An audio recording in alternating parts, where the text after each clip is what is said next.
This is Wright Robinson College. It's got just under 2,000 students. It's one of the largest 11 to 16 schools in the country, and it serves the whole east side of Manchester.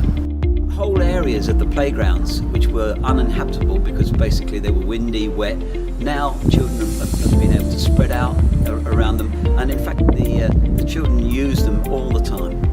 There are a multitude of companies offering the canopies and shelters for schools, and sometimes it's a lottery who you choose.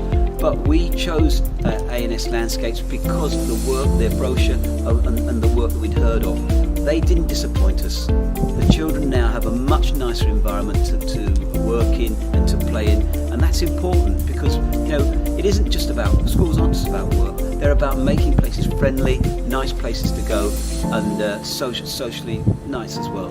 The whole of the management of us installing the canopies, from the design and first consultation, was fantastic and brilliant. They worked kept to the time. The dates, times were absolutely perfect. It was really a very excellent, efficient exercise. They do as they promised. They promised us management, the timings, and they did all of that. And I would recommend A&S Landscapes to anybody. The way that they managed and dealt with us, they were very professional. They did exactly as we asked and gave us great suggestions. And our children have benefited really well from the way that they've done the work.